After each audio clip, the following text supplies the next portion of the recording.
So we got this comment recently from a user named croc_dunt.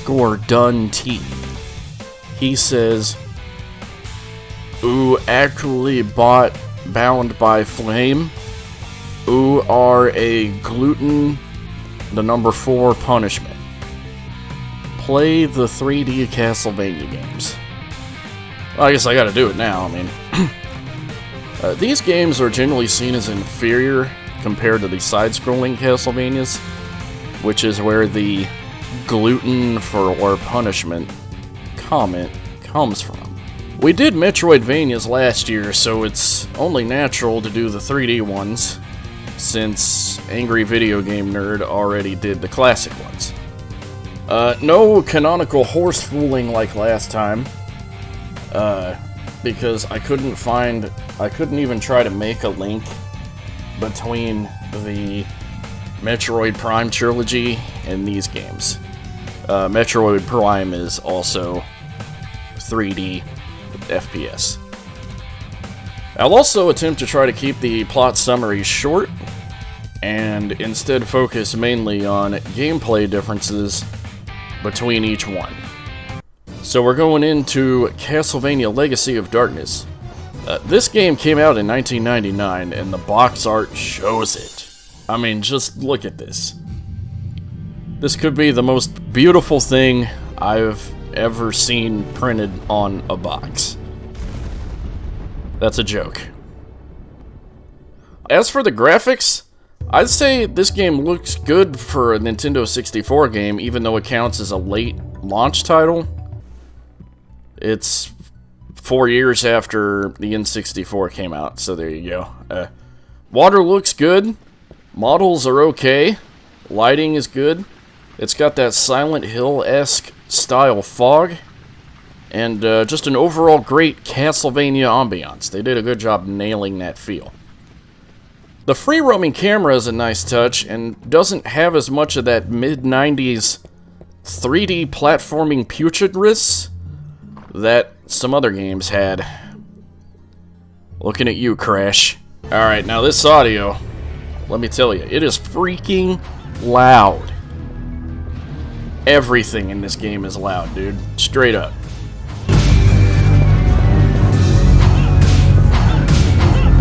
I'm pretty sure it's the emulator.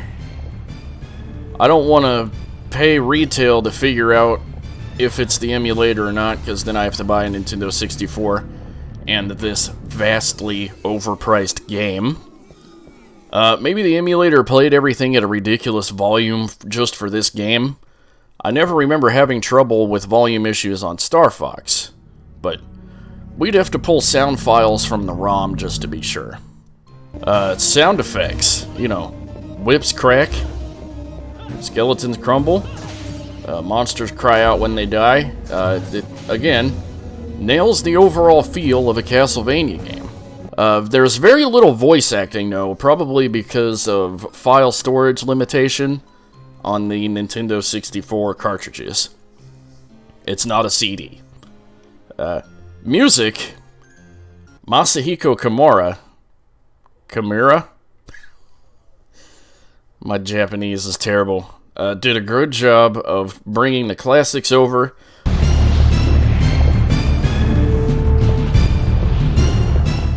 As well as adding a little bit of his own style.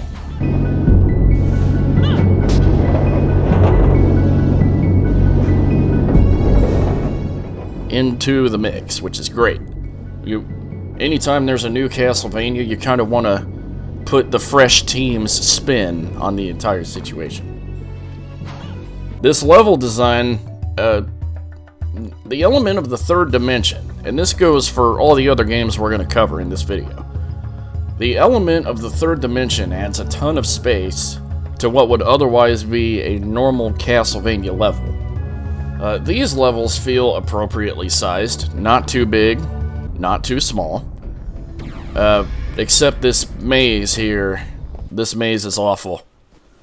I got the hang of it eventually, though, so, you know, whatever. And there's also a pretty cool time mechanic that contributes to puzzles and overall level design in the game. Like in the castle wall, You can't even access, like, the right half of the castle wall unless it's night. And you can't access the left half of the castle wall unless it's day. And even within the levels, you have to take time into consideration. The in-game time, not how long it takes to play the level. Going on to the gameplay. Plays great for 3D platforming. There is an edge-grabbing mechanic. This is fantastic. Seriously.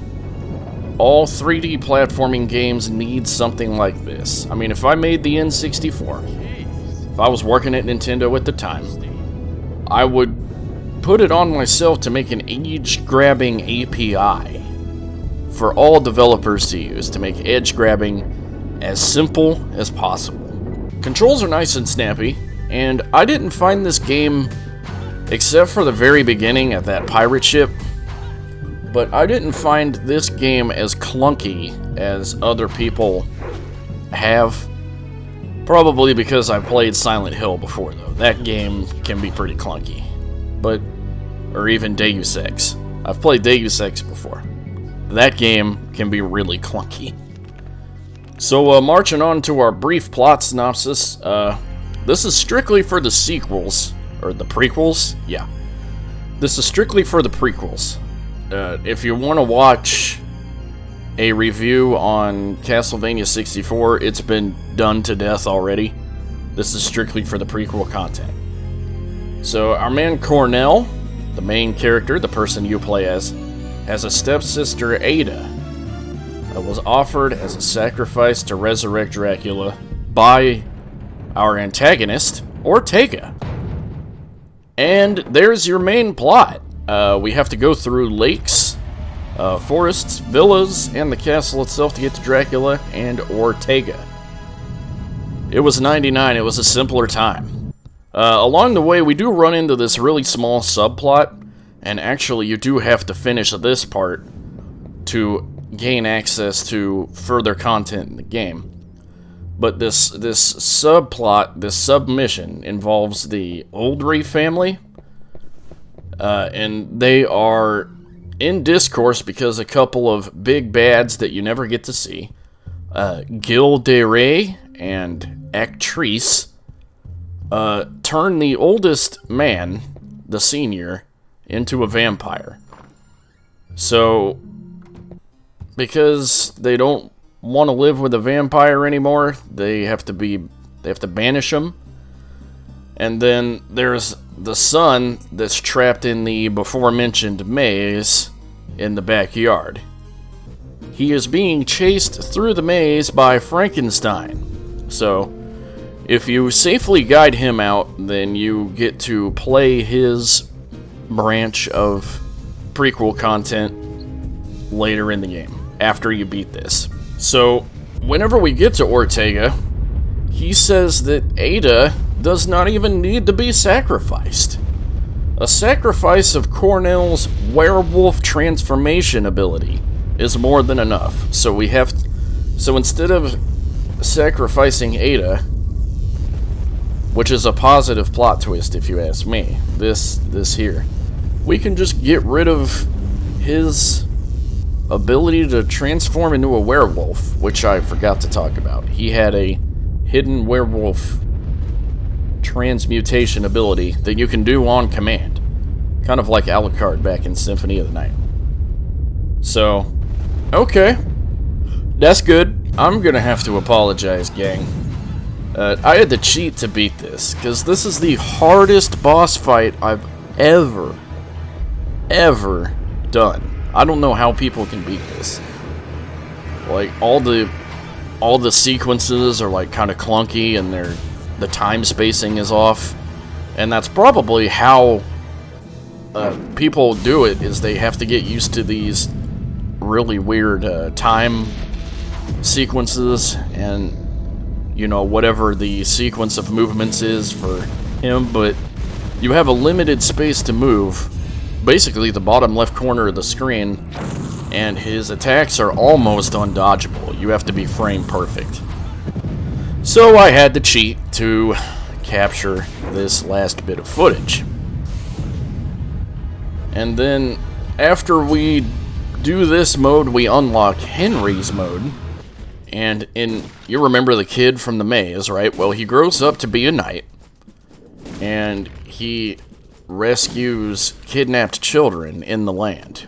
So, in Henry's mode, you have to rescue, I think, 6 children in 7 hours.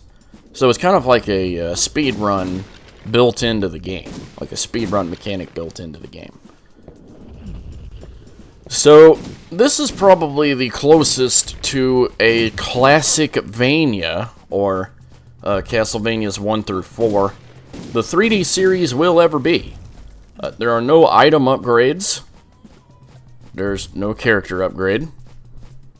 Just a pure skill, a sub-weapon, and a mysterious traveler that will sell you meats. Unrefrigerated meat.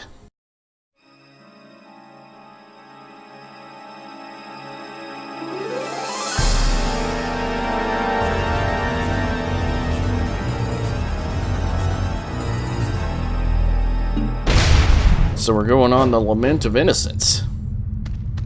Came out in 2003, and it got a PlayStation Network port in 2013. So you can officially buy it and download it for your PS3, your slim one.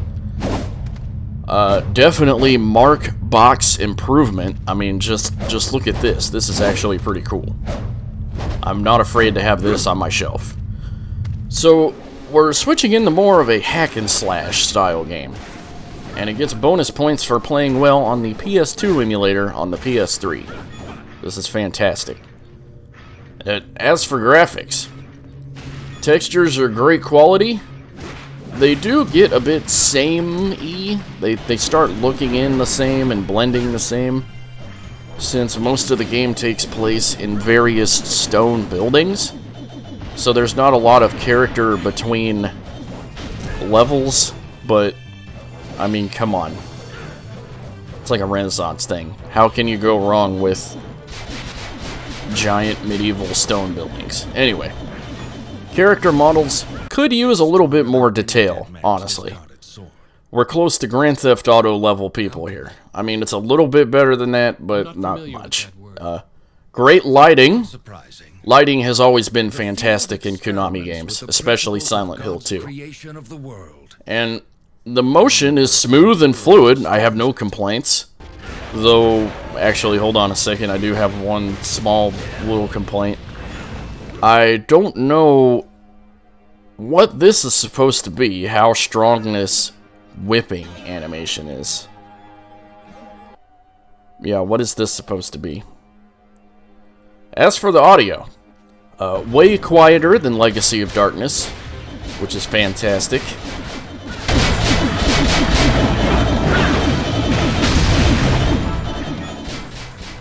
There's no audio clipping at all here. So, all the ambience, again, it's a Castlevania sounding game. The voice acting is... Sarah! Why?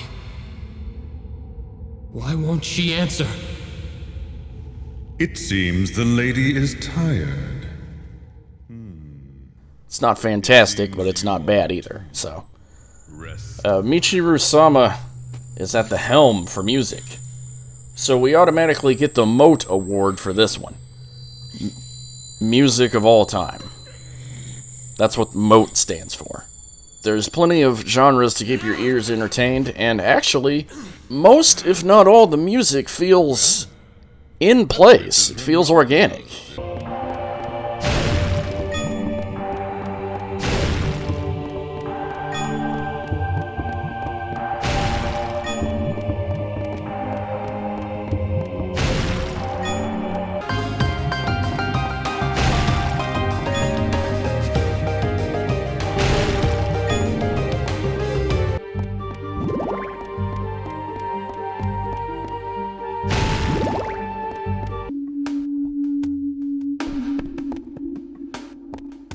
Welcome.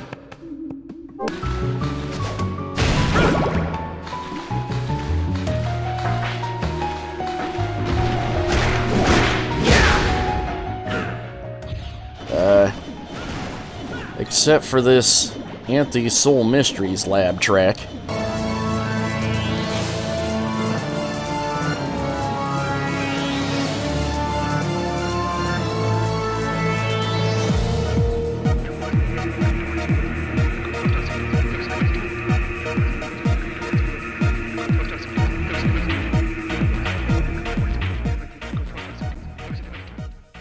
But she did the exact same thing in Symphony of the Night, so it's not unprecedented.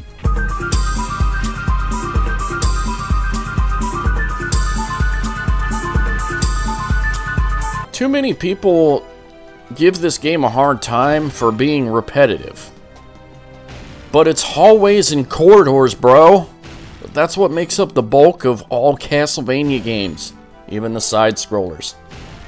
The third dimension actually gives them plenty of room here to experiment in this regard, since in a side-scroller, each room or hallway is just a different sized rectangle. At least in this, you can have your odd-sized rooms and your hallways that shoot off at a varying angle. They don't all have to be on this two-dimensional plane, which is fantastic. There's plenty of puzzles here, but none of them are too infuriating or difficult. Like, it's almost as if they didn't want the focus of the game to be solving puzzles, which is great. The level design is believable for the time period. That's always a plus. And multiple levels in the same corridor. I think they only did this once with this little bit here, but it makes puzzle solving that much more awesome because it's literally more in-depth. Marching on to the gameplay. Hacking and slashing relies on being fast, and I would say this is, it's fast enough. I mean, the controls are pretty responsive. The perfect block mechanic is pretty awesome when you remember to actually use it, unlike me. And I like the Mortal Kombat-esque combo indicator on the right side. That's pretty cool. But let's talk about that fixed camera, though. You gotta let that sink in. A fixed camera. You remember that game that came out 4 years ago? Castlevania Legacy of Darkness? It had a free roaming camera. It's almost as if they were looking at what Team Silent was doing and was all, hey, let's do that. Silent Hill had fixed cameras. We need fixed cameras. Silent Hill 2. Fixed cameras. This game needs a fixed camera. This has a direct impact on gameplay. Any puzzle that relies on depth immediately is terrible. It sucks. Because the camera doesn't move. So you're having to rely on perceived depth, which for those that know me, I kind of rely on that anyway, but it still sucked. Check this out.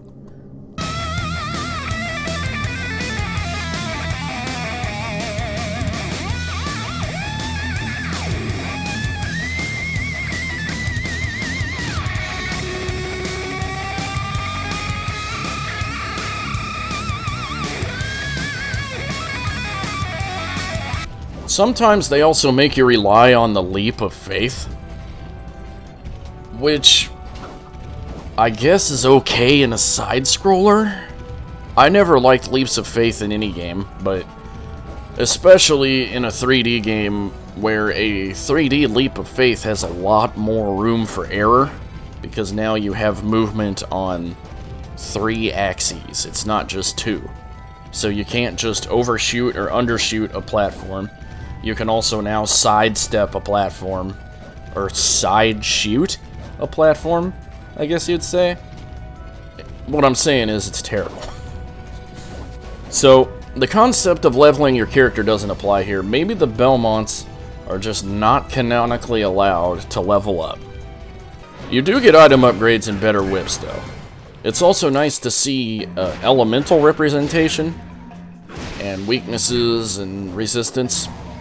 Like, for example, there are these water leapers here, and they are weak to the lightning whip. The lightning whip actually does more damage. The concept of the colored orbs is pretty awesome too. It basically adds a new attack to each sub-weapon. You all remember the sub-weapons, right? You know, the cross, the axe, the holy water. You combine that with different colors of orbs and you get different attacks that do different damage. Some are better and some are worse. It's the most balanced blend of classic Vania and Metroidvania, where the item upgrades are there, but the character upgrades are not. So you rely on skill for your character, and you get a little bit of help from your items. Onward to the plot summary. Here we go. This one's interesting. We play as pretty boy Leon Belmont in 1094. This makes him Simon's great-great-grandfather. We meet Ronaldo, a shopkeep in the middle of these mysterious woods in Transylvania. He's pretty important. Here he fills us in on his nemesis, Walter. Now, Walter is a vampire, therefore he is doomed to an eternal life. But eternal life is so boring, you know, it's like, you know you're not gonna die, so what's the point of even progressing? So he gets bored. I mean, this is real here. This is the plot of the game. He gets bored, and he sets up trials for those who try to vanquish him just for fun. This is the plot of the game. It's almost like the game is self-aware or something. So Ronaldo gives us some basic bitch whip of alchemy, which is okay, I guess. It's just a normal whip with maybe a little bit of a chemical treatment or whatever. But he also gives us a magic gauntlet that blocks everything, as long as you hold it in the certain fashion.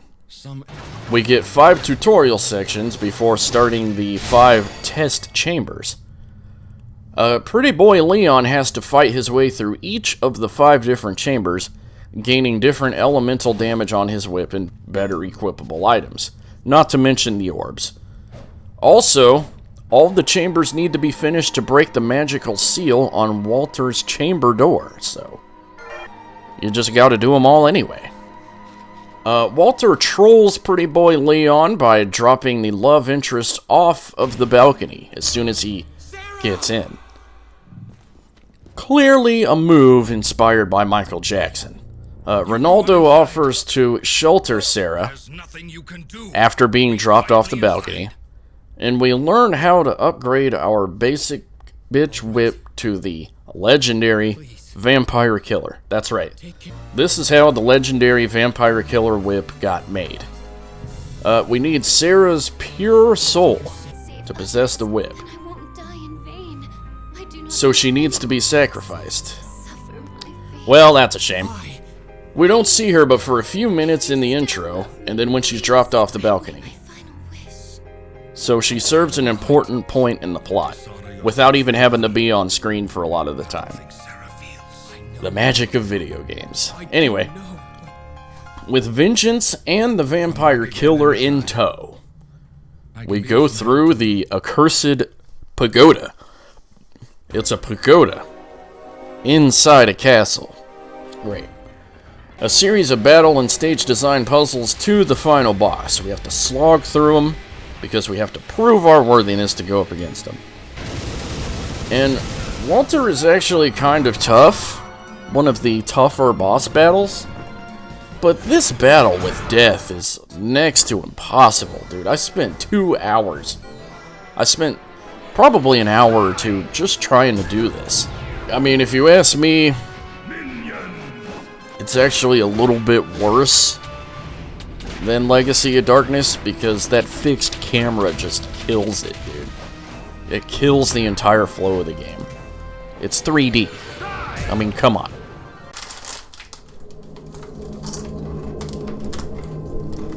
Castlevania Curse of Darkness, as opposed to Legacy of Darkness. There are some similarities here to Lament of Innocence, but there are enough differences to set it apart. It almost counts as a different game. As far as the graphics go, the textures are fantastic. These character models are way better than Lament of Innocence. Way better.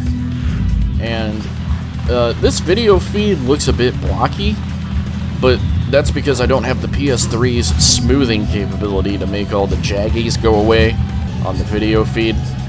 I'm playing this on the OG Xbox, so that would explain the blockiness. But anyway, audio.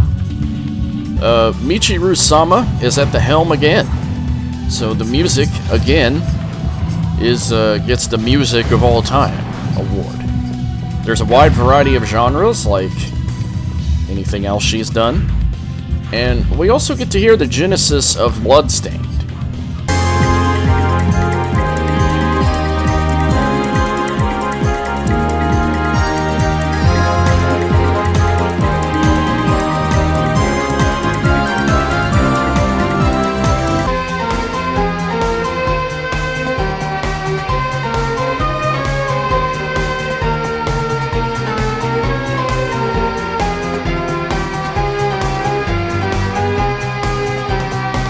Sound effects here are ace, but everything else is mastered too quietly.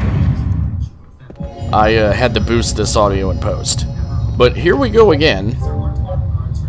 We have a technical thing to blame here, since I have to use a converter to convert the component video and digital, or an audio to a digital format, so I can capture it on my computer. The Xbox dashboard bass, though, rings through quite loud. Voice acting is actually really good in this game. There's like next to no cheese. B. That's impossible. She can't be alive. Oh. May I be of service? No. Forgive me. My name is Hector. I've been waiting for you, Hector. Devil Forge Master. How do you know me? Who are you? Saint Germain. I won't bandy words with you. I have an urgent request. Please, refrain from... There can be no doubt of it, then. You are indeed his enemy. Just as I told you when we first met. Be that as it may, I am the one who shall vanquish him. Your meddling is unwelcome. Leave him to me. And the delivery is actually pretty believable. Great job. These levels are huge. Like, they're almost too big. And the thing of it is like, I wouldn't mind this so much if they didn't force the issue of backtracking. The game is played out in such a fashion that they make you backtrack through the levels, which just adds a ton of padding to the game. But you kind of need that padding to level up, so they just wanted you to play it more, is basically what it boils down to. There's more reliance on hallways and corridors, but again, it's Castlevania. There's hallways and corridors in Castlevania. As for the gameplay, the free roam camera returns. Yes! You even have control of it, a marked improvement over Legacy of Darkness, in which you had no control over it. But I mean, the camera was smart enough on its own anyway. And leveling is back, baby. We're taking some RPG elements and we're putting it in this game. So if a boss is too hard, there's always the possibility of just making your own numbers bigger, and then you can beat the big bad. Item progression is also a thing. This game is notable for also having a crafting system. A game that came out 15 years ago having a crafting system. Even though I think there are games that are older than this that has one. They just did it before it was popular. You also have companions, another thing borrowed from Symphony of the Night. The companions here level up too, and get different abilities based on the weapon you use through the game. Your main weapon. It influences their evolution. For me, this is pretty cool.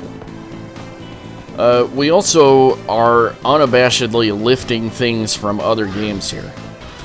For one, there's a turret section.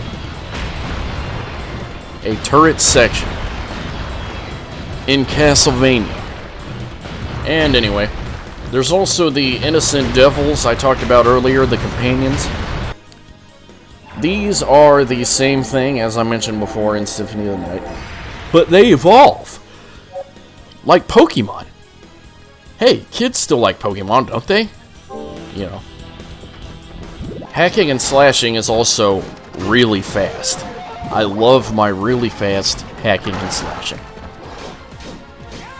This has the most intricate plot of the three, so let's boil it down. Let's do this. This is also a summary. Just be forewarned, it's a summary. It's almost a play-by-play, but it's a summary. We start off 3 years after the events of Castlevania 3. Yes, the Nintendo game. Hector is accused of betraying Lord Dracula by Isaac. I like this. A lot of info there at the very first bit of the game. When we get filled in on the power of devil forging. Fallout Boy Isaac then runs off to begin preparing for the resurrection of Dracula. Hector then vows his revenge, or is it continued vengeance? Because Hector, for some reason we find out later in the game, actually betrayed Lord Dracula. So, the Castle Bridge area serves as a training ground for all aspects of the game. And let me tell you, there is a lot of video game here. We also find our first innocent devil, a fairy. This innocent devil has the ability to restore health. So there you go, built-in potions. We also meet Zed during this time, or is it Zed? Zed's or Zed's purpose is to purify the land. He rats out Isaac's first location, the temple behind the castle. But of course I have to fight my way through the lower levels of the abandoned castle to get there. You just have to, because why not? After fighting the Mega Knight, we get our next ID, innocent devil, Magmard. He likes to smash things. We then fight our way through the forest. After more monster slogging, we meet Julia, Fallout Boy Isaac's sister. She runs a shop. Awesome. She also runs a daycare for all the innocent devils you have no room for. We also have a nod to Silent Hill 2 here, where some lady is the spitting image of a former lover. I mean, why not? We of course need to fight another boss before reaching Isaac. This freaking awesome dragon. I needed to showcase this. Todd Howard, he can get some character design tips from Konami. Well, not now, but past Konami. Anyway. So now, after 2 levels of real-time monster slogging, we finally reach the temple. This temple is huge, dude. It takes me 2 hours just to go through the temple to get to the boss.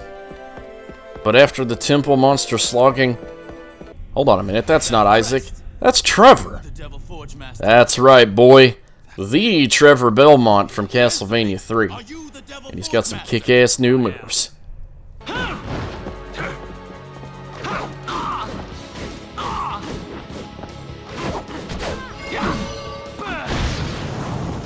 We also have a funny typo. You like, but answer me this.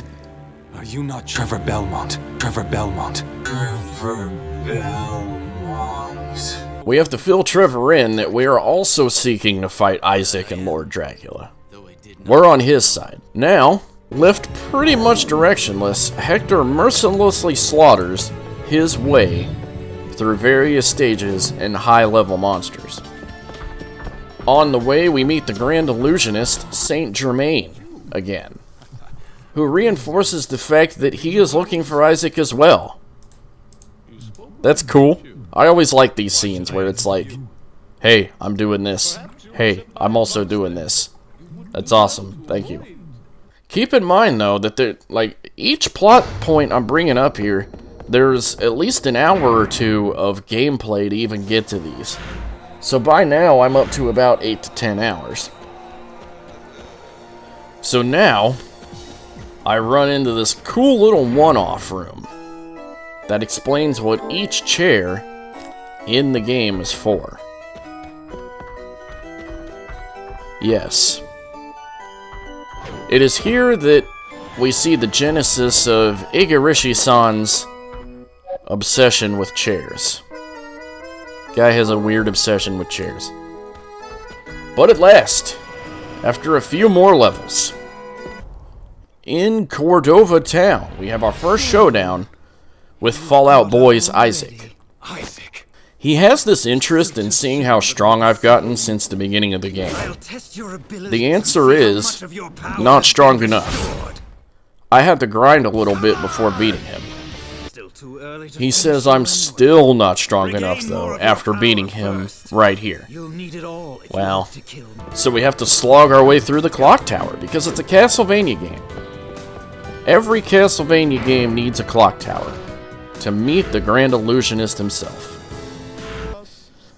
Hector brings up the tension between him and Zed. Or Zed, I don't know. There's a personal revelation that he can control time and space, but only within the confines of this boss fight room. Now, this is the kind of self-awareness that I can actually get with, because it's self-aware only to the player. The character acts like it's a normal part of the world. So, that's nice. This was the first truly hard boss fight of the game. I mean, I had trouble with this one. His attacks inflict poison, and he can accelerate time. This is a deadly combo, but only due to the way poison works in Castlevania. Poisoning is just the getting hurt animation on a timer. So it's the same animation as getting clawed by a freaking water leaper, or, you know, those little flea men that are so annoying. But the thing of it is since he can accelerate time, this animation plays more often. So I have no time to attack. This throws off my conditioning about poisoning.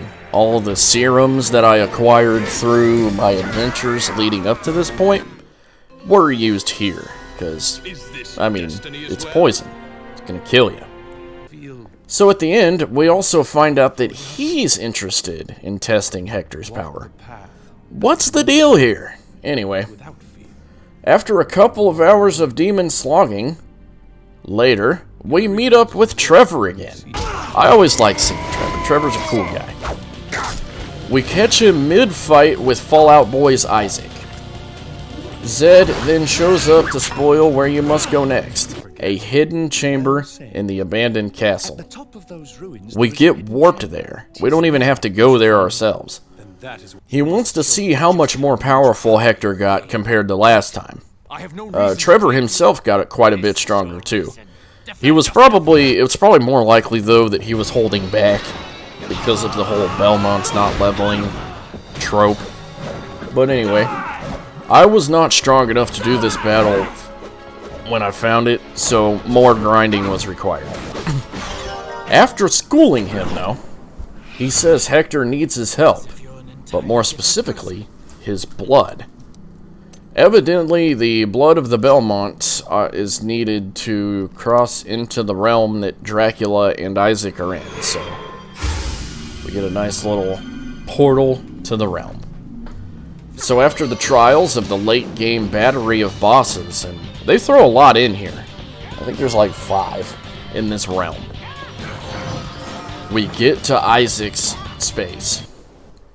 As it turns out, Isaac used Hector to resurrect the castle.